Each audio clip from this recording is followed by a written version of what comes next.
today is March 27th. March 27th, 1997.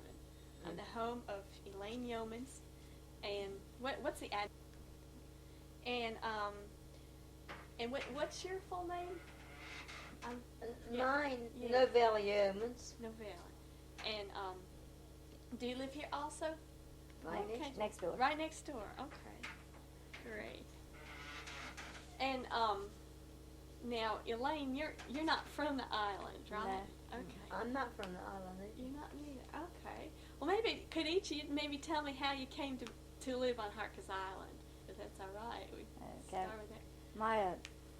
My family's originally from Indiana, and my father was a minister, so he pastored in the state of Florida all of my life anyway. Mm-hmm. And when I got to be high school age, what my father was doing would be moving to a community and start a new church and do the building project. He was the carpenter, and then he pastored while he was there, and then he'd move on somewhere else after he got the building project done, and then a new pastor would come in. And when I got in high school, I was going to be changing schools so much that they decided to send me up here to our church school that had a high school and college division. Oh. And my husband Leland and two other kids from Harkers Island were going to that school also, and I met him at school and married him in 1968, and I've been living here since 1970. Oh my goodness. Where was that school? It was in Kernersville, North Carolina. Kernersville? It was called Southern Pilgrim College at the time. I see. And you went there for high school and college? I went 3 years of high school, Mm-hmm. and my husband went 2 years of college after, and we were in the same grade. I see. I went to work, and yeah. and he went to school part-time, worked part-time. That's great. And Novella, where are you from originally? I'm from Otway. Oh, from Otway. All the way from Otway. Yeah, all the way over on the mainland. That's right. And so, and when did you move over to Harkers Island? I met Gary in 1947. Oh, okay. Yeah. I see. And what was your last name before you're married? Lawrence. Lawrence. Okay. And you kin to David Lawrence? I mean, that does the paintings. Were you kin to Robin Lawrence, though? Oh, okay. No, I knew them, but that was a different set of Lawrence. Yeah. How did you or when you were telling me when you first came in the Free Grace Wesleyan Church? When was that?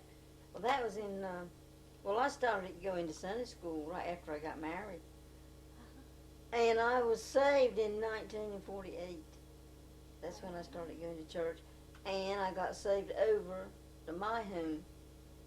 Wow. They had a tent meeting, old-timey tent meeting. And they had shavings on the ground, you know. And that's where I got saved, was over there. Over at Otway. Otway. Okay. Of course, it only lasted a week over there. You Yeah. know, Who was come having back. the meeting? Was it a church group having the meeting,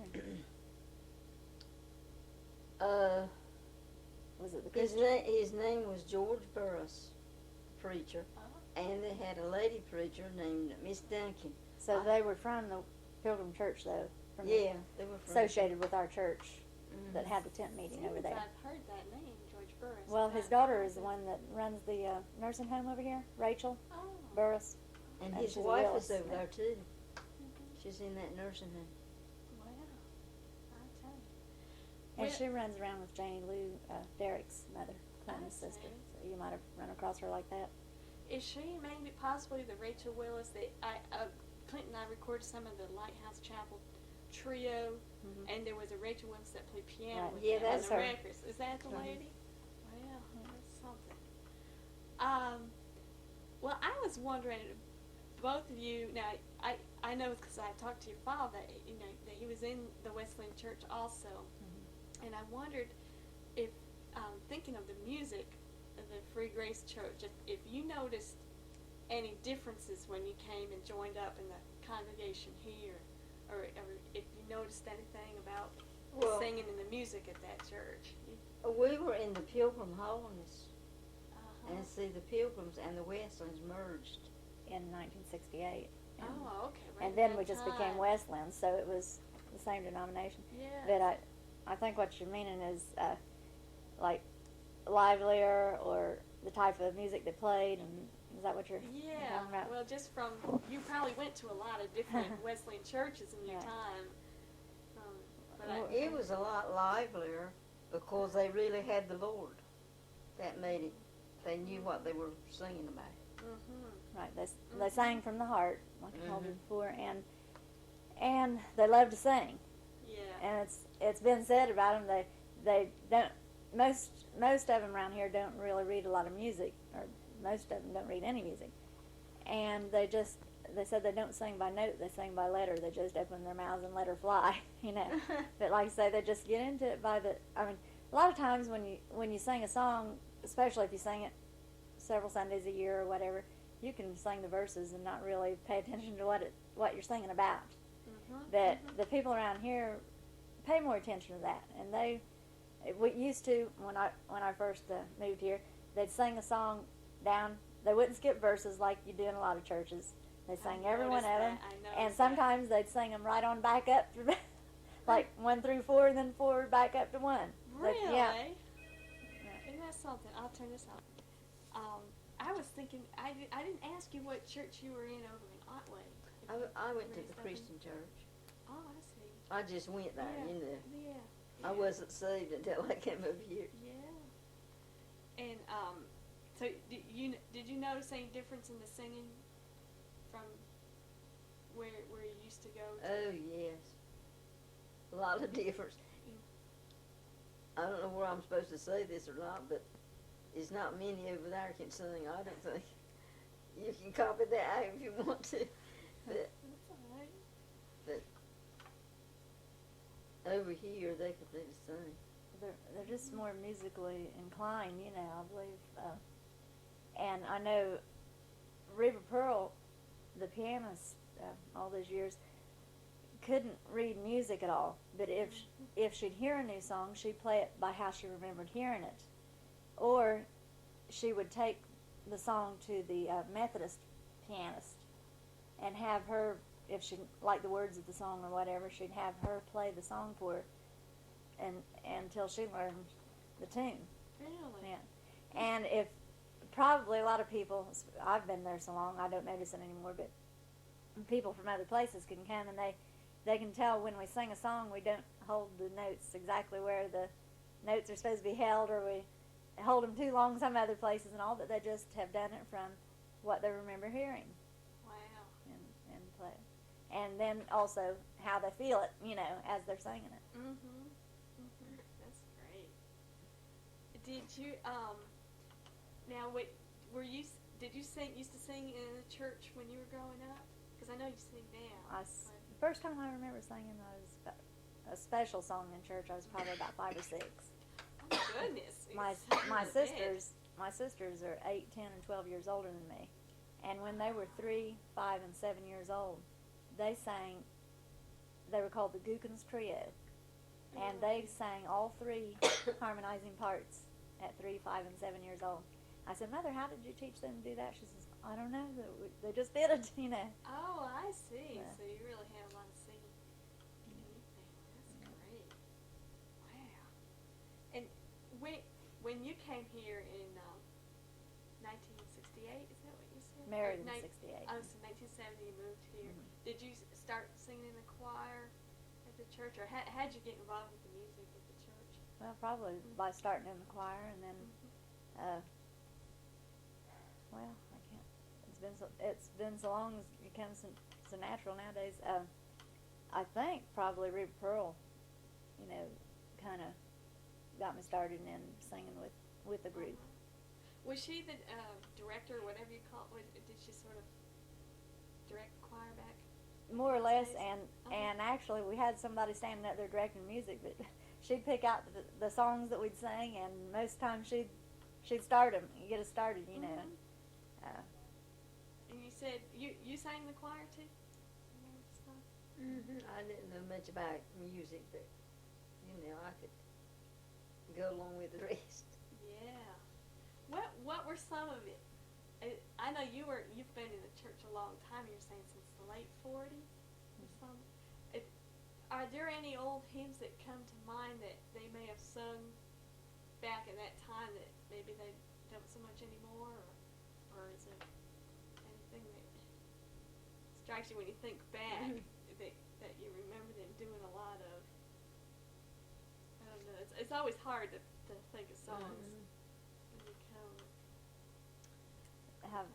The only one I can think of right offhand is that 50 Miles of Elbow Room that Telford Rose used to sing. And somewhere on those tapes of my father-in-law's, he's got it. If we can find it, you know.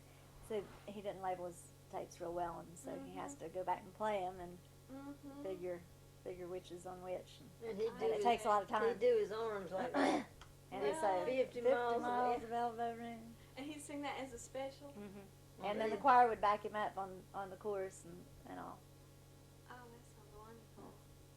Now, Telford Rose, is he somehow related to that whole singing, or Rose Wesleyan, or is that he's on another branch? He's kin to the James A. Rose that's down at the east end of the island. That you were going to talk to him, has the country music. That's right, yes. I've been over to visit him. I'm staying right near there. He's of that set of roses. Okay, yeah, I know there's different branches of that rose tree is what it is. I was asking one of Clinton's cousins today if River Pearl had probably about 7 of them, wasn't it? Her brothers and sisters. And I asked one of his cousins if his mother ever played the piano or anything. I was trying to think how many of them did play or were musically inclined. And he said that was Pauline Jones now, but he said she played some, but she didn't really have access to a piano, or she'd probably played a whole lot more. And I know that all except I've never heard of Tommy Gray Rose playing the piano. But he plays the guitar, and he plays with that James Rose. That's right. And but all the rest of them could play piano, and they just played by ear, you know, and just picked it up, from hearing it, and just comes out of their fingers. So Daddy played a violin. He did. I hadn't heard about that. That's where the music came from in that family. It's from the father's side. Oh my goodness. What was his first name? Thomas Rose. Thomas Rose. I see. I've heard of Ivy Scott is somehow related to their that mother. was Thomas Rose's wife's brother. Yeah. Would be their uncle. She was their a uncle. Scot. She was a Scot. Seems like there's a lot of music just all through those folks. Now, Elaine, how did you come to be the choir director? And how did you fall into that role? I would guess that probably when River Pearl died that there was a need for somebody to help out. And when River Pearl got cancer, same goes for the pianist. River Pearl was sick, couldn't come to church every Sunday, so Ann started filling in and playing when she wasn't there, and then when she was there, she'd play or whatever. And I guess that's when I started actually taking the role of choir director. Before, we wouldn't have anybody that stood up in front of us or anything. We'd just look at River Pearl, and if she wanted to sing another verse, we'd sing. I see. We'd sing another verse on with her, or whatever. You just sort of follow her by looking at her. And that's something. Get back to her when she was playing and directing you all from. She kind of directed you from the piano. Are there any particular songs you think she sang, or that were her favorites that you all would sing? There's a song that we sing now a lot, Derek and Janie and I, called "The Good Shepherd." I'd acquaint that with her. And there's a lot of church songs that when somebody will ask for that song, I'll say, "Janie, that sounds just like your mother." You know, I can't think of the names of them right now, but they do, you know, particularly sound like her. Do people in the church make requests to hear songs, or how do you choose what songs or what specials you're gonna do? It's kind of a mystery to me. Usually in Sunday school, the Sunday school superintendent will choose those, and then whoever directs for the 11 o'clock service, he chooses those. We have more requests probably like on Sunday night or Wednesday nights. Mm-hmm. People request songs. And they'll just sort of ask or. Mm-hmm. Or a lot of times the song director will say, does anyone have a song they'd like to sing? And not many times somebody doesn't have one they'd like to hear, Yeah.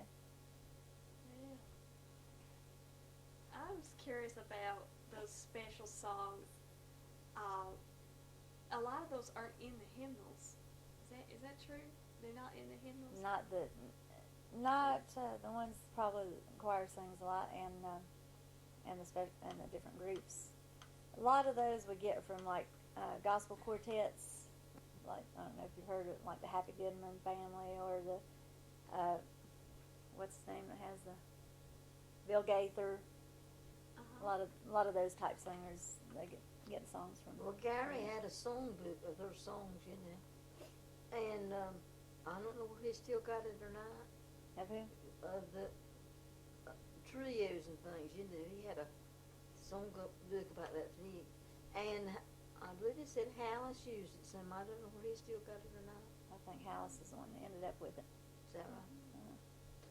Because it was just they had just typewritten the songs out, the words of the songs. Wow. And just kept it on a loose leaf book.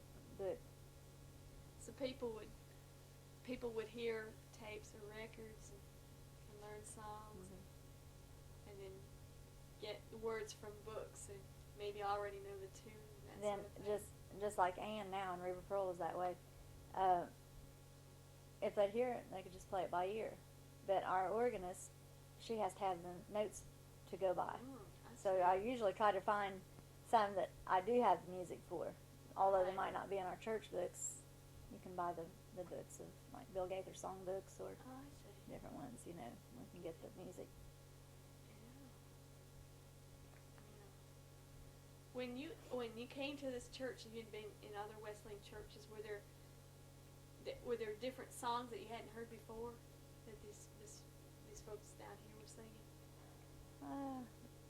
I think I'd probably heard them all before, but wherever we were going in school and all, they sang a more formal type song, Yeah. And here it's just a more country sounding and just,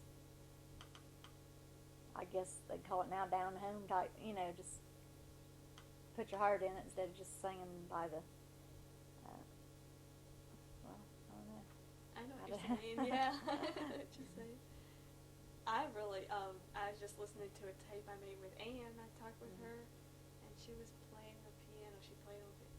And that piano is just, there's something so, it's catchy, that style. And it just, I just never heard something that, I mean, it's lively, it's beautiful, but I just haven't heard that in church music. I mean, I like it a lot.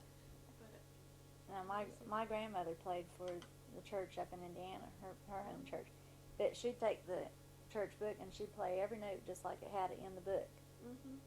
But if you'll notice a lot the way they play it here, they might play the melody out of the book with the right hand and then just chord with the left hand. And Clinton will mostly chord anything. He doesn't really follow the melody at all, but he just puts the chords in there that matches the melody. wow. And you sing the. Did he ever play piano for the church? Is that because I've heard Not that as a not as a regular thing, because his mother was always doing it, Yeah. Of course, he can play any instrument he puts his hands on just about. But one time when he first became a Christian, he and his wife and his mother and dad went on a trip to the Holy Lands, and he came back from over there with a little flute that the shepherds used. I mean, just had, I don't know how many little holes on it that it had, but we were having a Christmas program that year, and he was one of the shepherds, and they were sitting around the fire out, during the program. Wow. And he sat there and played that flute just like he'd played it all his life. And it didn't have, probably not a half a dozen little holes on it that, that he picked it up just like that. He went to Indiana, I think it was, one time, and somebody gave him that trombone, wasn't it? And he came back with that trombone, and I believe it was the first time he played it in church. Now, talking about lively, lively churches and all, when he started playing that trombone, one of the older men in the church, which is, have you met Kathy Rose that works at the light company, and she sings down at the Grace Wesleyan Church. Well, it's her husband's grandfather. He started marching around the church, and then everybody just followed along in behind him, and there was Clinton playing that trombone, and everybody marching around the church, And his wife would say, Mr. Johnny's wife would call it catering to the music. They just let the spirit just were free in the spirit to worship, like they wanted. If they felt like marching around the church, and a lot of times they'd get a good blessing, from just trying to follow the spirit of the Lord and worshiping Him, But what I was referring to though was when Clinton had just got that trombone and picked it right up. And that's what was a blessing to everybody too, that he could do, And that's right. That's wonderful. They say he plays the fiddle now. Yeah. Can play real good. Well, banjo, and I said it's too bad one man can have all that talent in one set of hands. Can't play everything at the same time. I'll tell you. Well, let's see. Does the group, the choir, do they get together and practice, or how do Usually, we haven't practiced a whole lot lately because everybody's had all that cold mess through this winter, and I was out of commission for about 7 weeks myself, at least. And I'm just now getting back so I can sing through the whole song service and not lose my voice. But normally, we'd practice about every other Sunday, and learn. You practice in the evenings, or before the service. Oh, okay. Of course, that way, by the time we got to service, our voices were gone, worn out by the time we got to service. And there was a lady that went to our church that I don't know if you've run across. You know the little Leela May that goes to our church? Older lady? Yeah, sits down. Sits down to the right. She walks with a cane because Yes, she has yes. back trouble real bad. Well, when her sisters got saved, they were singing. I don't know if you got into that Brady Lewis family along with this music thing or not. No. But, I forgot what I was going to say about her. Shut that off a minute. Okay. See what it's Okay. It was just a funny incident. We'd be practicing in the choir and all, and her sister Bethany, we'd sing a song till we learned it, and then she'd say, "We're good, ain't we?" Like that. That's but it's great. just they just love to get into singing, It seems like that group really has fun singing together. I can tell that they love to sing. I was just amazed. It was just hearing, I guess it was about 12 or 13, just hearing the sound they put out. It sounded like twice that number of people. I know it surprises us sometimes, but that it can seem like twice as many sometimes as what you got, because we're not a very big group now at all. Who are some of the That's supposed to be on. The It's not trio. flashing. Yeah, it should be. Well, let me watch it when you answer. I Okay. think it should be on. Yeah, that's Okay. fine. When who are some of the trios that you have now? Or some that's in the specials, or who are Okay, some we of the have groups? we have Edith Gray Russell and Judy Guthrie and Patty Taylor, and Ann Rose will sing. Anna sang just sitting there playing along with them. Then, we mix and match all the time. Oh, okay. Because whoever happens to end up there a lot of times, because there's been so many people out with sickness, or sometimes Derek's traveling with Clinton, or whatever may be the case. We'll also sing Ann, Rose, and Janie Guthrie, Clinton's sister, and I will sing. Mm-hmm. Janie and her son Derek and I sing. Okay, I heard you all. Joni, Ann's daughter, sings with Patty Taylor and Judy Guthrie. Oh, Let's goodness. see. My mom and dad sang some. Of course, they're not from here originally, but they sing. Oh. Clinton and Derek and Janie can sing. Clinton and Derek and Clinton's wife Joy. My goodness. So how do you decide who's going to sing any certain Sunday? Well, the thing about our church, I says, we don't fight over who's going to get to sing that day. Uh-huh. We fight, not really fight, but we fight over who's not going to sing. Oh. Clinton or them will say, you sing. And they'll say, no, you sing. And you don't want to tell Clinton we've got company that wants to hear him, then he won't sing. He doesn't want to show off himself at all, you know. And we love for him to sing, but nobody's really greedy over who's going to get to sing. We just try to work everybody in, and like I say, a lot of times it's whoever has enough in their group to all That's of them right. there that can sing. And they usually, we keep the music up there under the seats, and it's usually not too hard to find a song from any particular group that somebody can sing.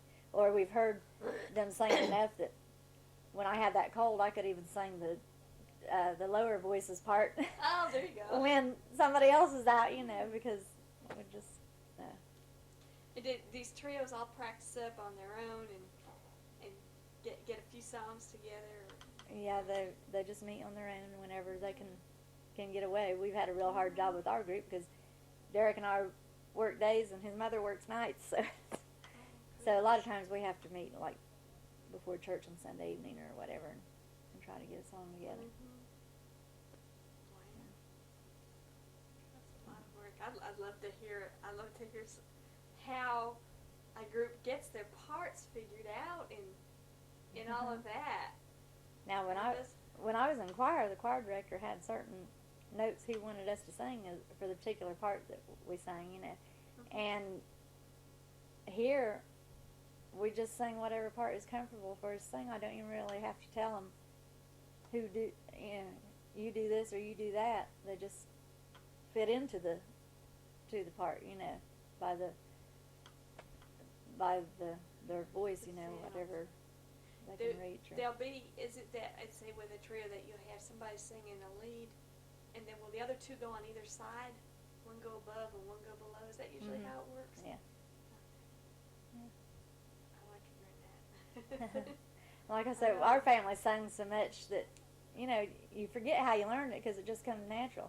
I've been singing the same part so long, I'll be going down the road by myself singing the part I sing and not even a melody to go along with.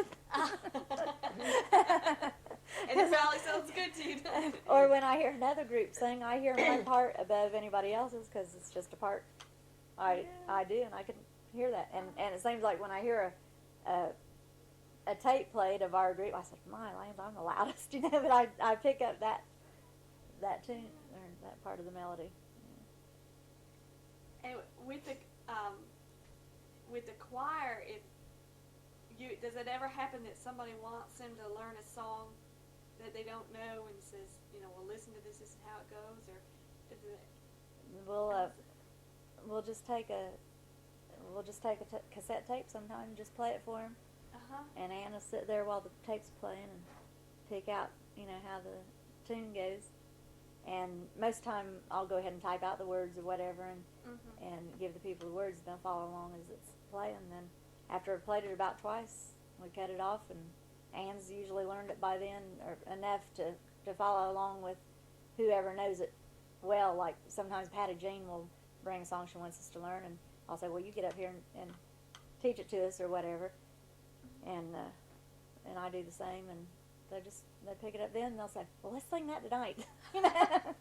Oh, that's great. And I'll, like revivals or something where we have several nights we've got to sing, I'll go ahead and I'll pick out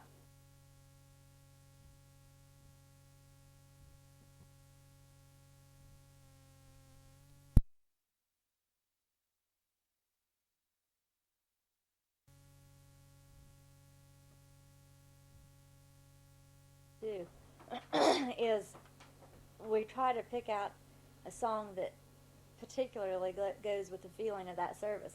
Sometimes you've got a serene type service, and you wouldn't want to sing "Stepping on the Clouds" or something that's real lively.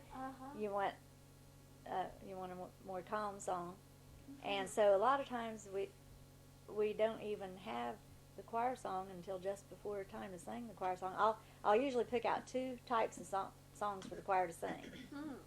And if I've already handed out the papers and we get into the service and it seems like it's a different atmosphere, I'll say, well, let's sing this, and I'll pull that out and pass it out. Or more times than not, we've had it happen so that the songs that are picked out in the congregational or the choir go right along with the minister's sermon.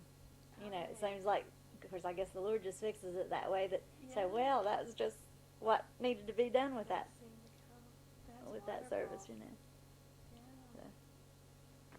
And you usually pick out the hymns for the songs also? No, like if Oliver Griffin directs the song service, he'll pick them out usually, and if Derek leads them, he'll pick out the song. And at first, when she first started playing, she could play like one flat or then two flats. She couldn't play three flats very good. Now she plays that without any problem at all, and I think she's well. Like if it would go into four flats, that's hard for her to play. But our organ has a button on it that the organist can play it in the four flats, just like it reads in the book. But she can hit a little button on her organ, and it changes it to the key that Anne can play, maybe one sharp or. Oh. We cheat a little bit on that one. That's great. Good. That's a little collaboration there. Yeah. Well, gosh, what was I going to ask you? It's went in and out of my head. Wait, hold on. When I was talking to Madge, she said you had 3 different hymnals. And how'd that come to be? Do either of you know how you got to end up with so many hymnals? The red hymnal was our church hymnal from our From denomination. The Wesleyan? Mm-hmm. The black hymnal we use, I believe Reba Pearl had seen it to the Pentecostal church. It had a lot of songs that were really good in it, and she just got the publishing company and all from them and ordered them.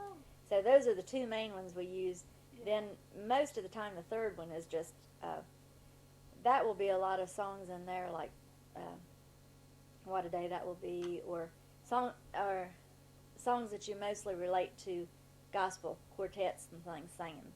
I see. Or the Gaithers, or, and they love to sing those kind of songs on, sometimes maybe Sunday nights or mostly Wednesday nights. And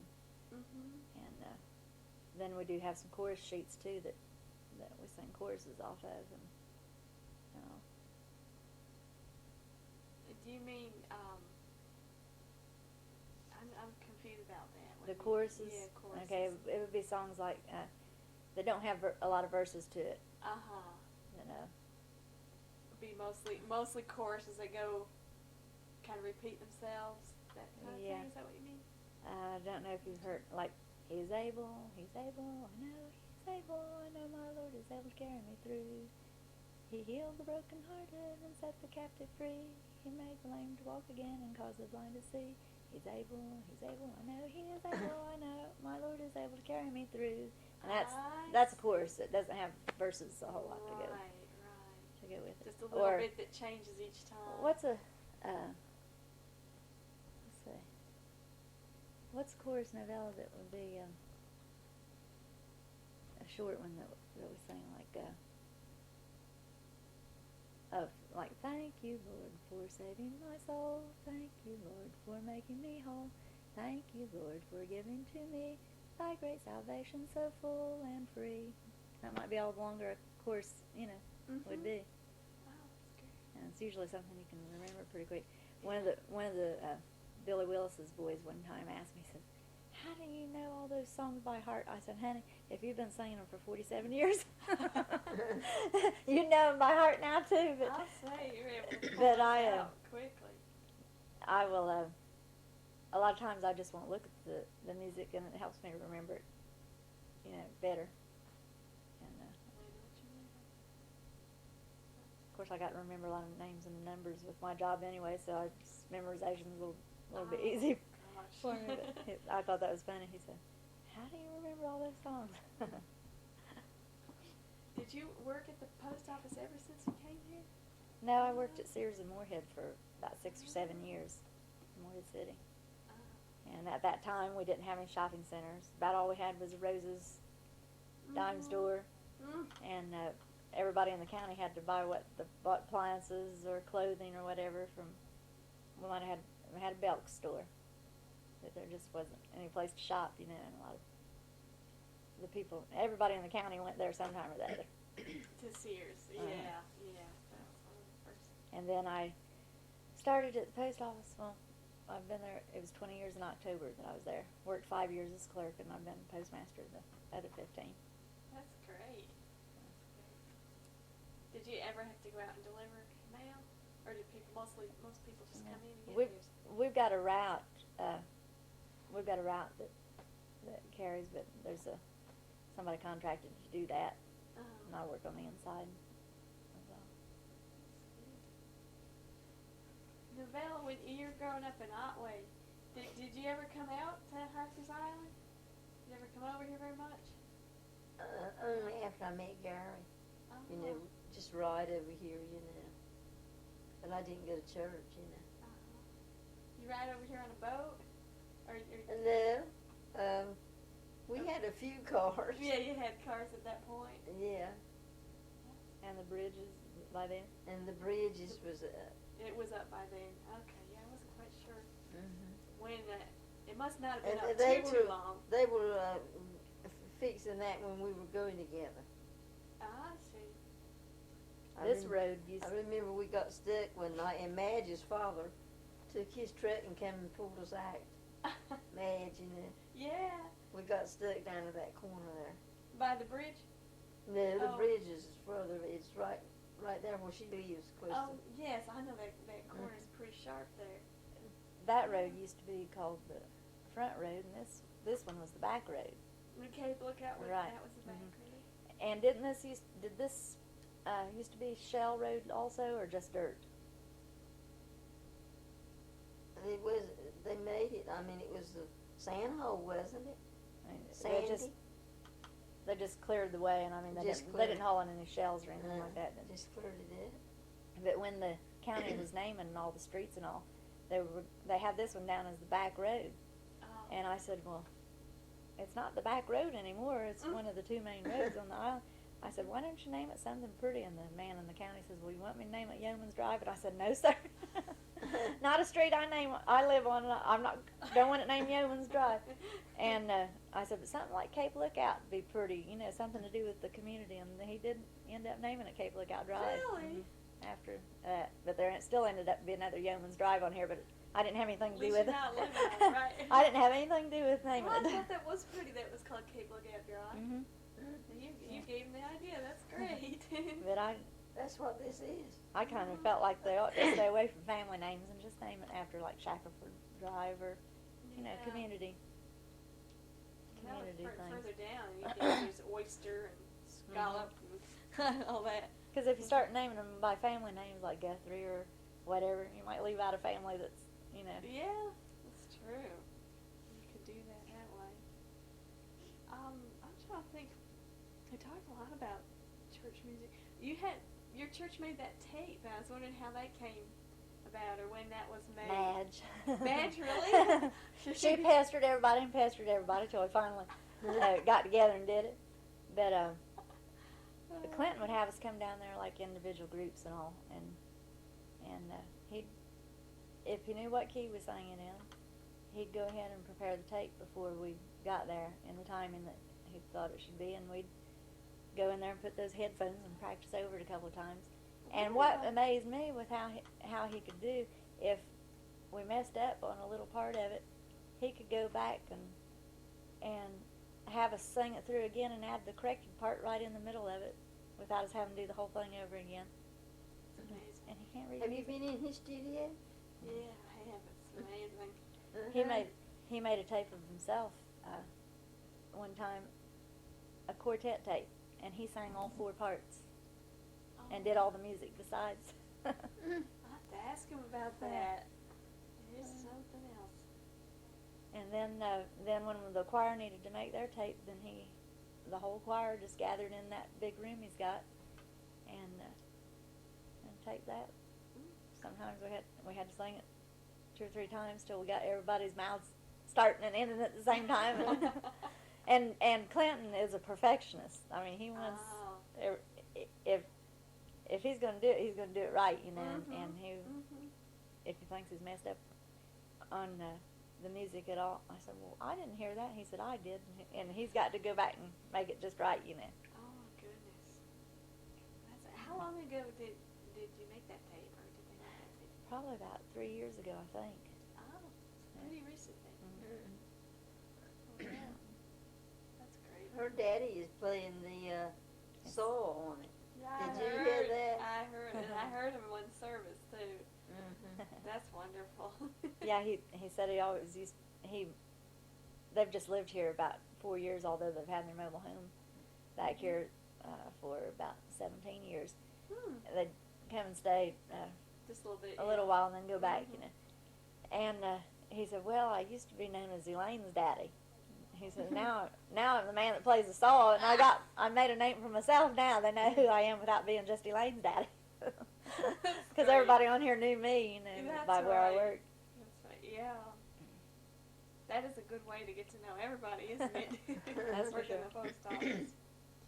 Now, how did, we were talking about Gary, your father-in-law, and he made a lot of tapes. Did he make a lot of tapes of your church services?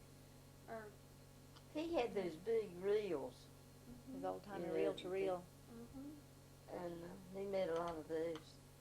And he's been changing them over to smaller tapes. Yeah, trying to put him on those type of things as he had time to do. And he, well, I always called him a self-taught person. He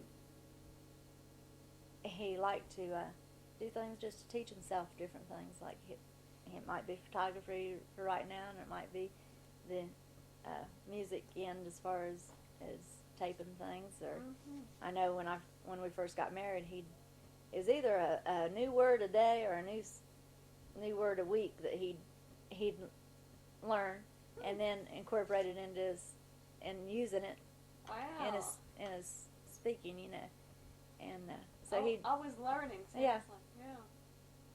And he just would go from one thing to another and just picking up things or reading about them and trying to do it. And so he's done everything from he put down a lot of deep wells on here for people's homes.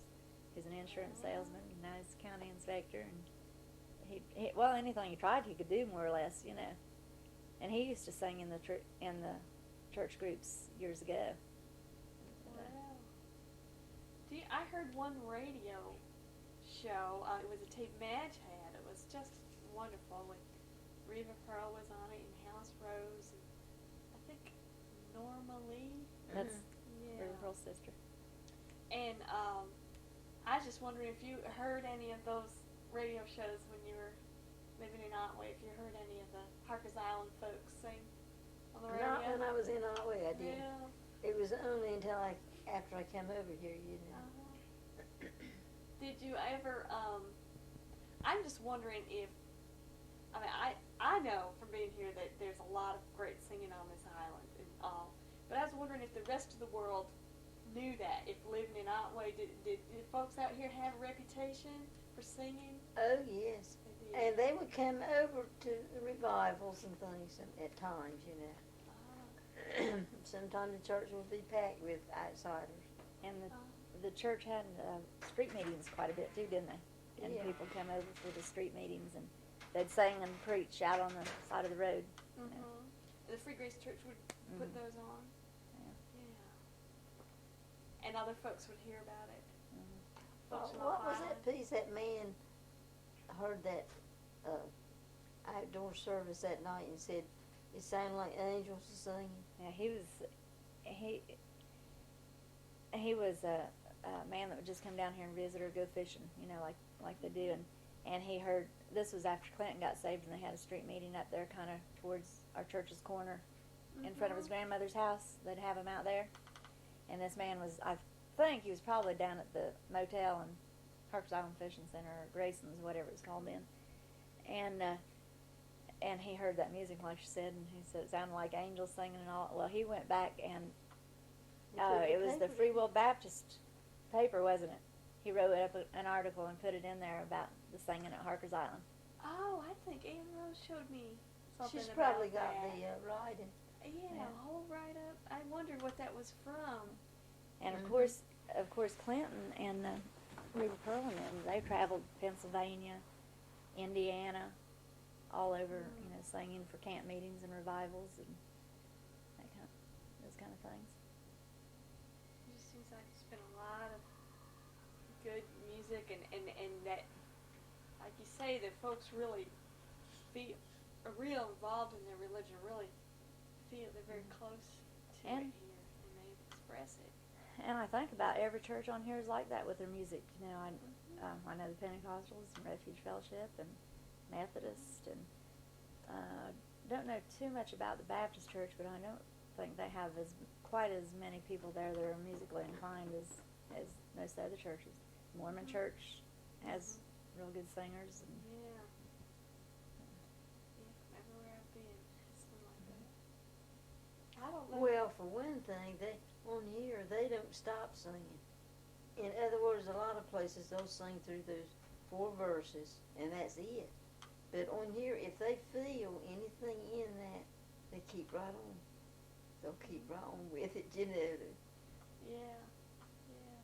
They don't stop. I like that. I guess maybe more emotional or type people than they are other places. You know, so sometimes you'll get in a set routine. Well, it's 1 or 2 songs and take up the offering and have the prayer and have the preacher. You know, you just get in a routine type thing. But they'll more or less. The saying that the Quakers used to wait for the Spirit to move them. You know, they'd come sit in church and just sit there until the Spirit moved them. Well, the people here just let the Spirit lead them and however they feel like, you know, that service should go, more or less. Of course, you still have a set pattern to go by. You know, you got to have some kind of form, or it would be a confusion. But if they feel like the Lord's in a song, they'll sing it down and back up. And I think that's great. Well, I don't know. Is there anything that I haven't asked about, or I don't know. Were you glad to come over to Harkers Island? Oh, yes. I always liked it, you know. Yeah. Correct me if I'm wrong, but Llewellyn's grandfather, when he died, he was playing the organ one Sunday morning. I don't know if the service had started or It was before the service. before the service, and I always understood he was playing Home Sweet Home. And after he finished playing it, he had a heart attack and died right there in the church. Really? And had been playing Home Sweet Home. Now this is his grandfather Yeomans? Luther Yeomans. It's Gary's daddy. Wow. In the Free Grace Church. That's a good way to die, isn't it? Playing the song Home Sweet Home, where I'll never roam, and then have a heart attack and die right then and go on home. Did he play organ in the church? He played, but not for the church, you know. He was just there playing one out. I think the organ was new that Sunday, and he was trying it out, I think. Just playing on it, you know, before the service. Oh, and talking about music, of course, all of my sisters can play the piano, and my one sister, she started playing for the church, just kind of like, well, they had all taken lessons and all, but where Daddy would go start a church and everything, most of the time we didn't have a piano player, and Daddy says, Wanda, you're going to have to play for us, and she just started as a teenager probably playing, and then now she plays an organ beautifully and all, but it was out of necessity that she had to fill the spot, you know. Wow. And I took lessons, but I wasn't interested in I knew enough how to play by ear that I wasn't interested in sitting right down and learning everything the teacher wanted me to learn. So one way when I direct the choir and trying to get them to know when to hold a note or when not to, I'll say, now, I said, you see that note that's clear right there? You hold that note longer than you hold that one that has black in it. And if you see a little flag on that note, you sing that faster than the other one. Or if they have a whole lot of flags, you sing that even faster. So I know basically how it's supposed to go, but I just, that's the only way I know how to tell them to That's great. to hold it by what the note looks like or go on. Do most of the folks in the choir that aren't actually reading the music? Mm-mm. I see. Okay, No, they're just the words. And Oliver Griffin amazes me. Sometimes we'll, like, Wednesday nights he'll get a song that we haven't heard very much, and once he hears it gone over a little bit, he can pick it up too. He's from Bantsboro, or somewhere on the other side of New Bern, and but he does a real good job of following. He knows when the note's down here and up here that you got to lower and higher and all, and he can follow along pretty good and keep the tune going. And I depend on him a lot to help do the lead part of the choir, because I sing a part and I can't reach a lot of times the lead part, Yeah. I said, I'm the only choir director who ever sings alto trying to direct a choir or tenor or whatever. I thought of that. Yeah. Well, he has a beautiful voice. Yeah, I guess I'll shut this off. I guess something else to say. I'll turn back on. Okay. Thanks. Oh, I know. I just wanted to. This is really more for the record, but could I get when y'all's birthdays were? Okay, mine's February 6th, 1950. Mine's October the 24th, 1927.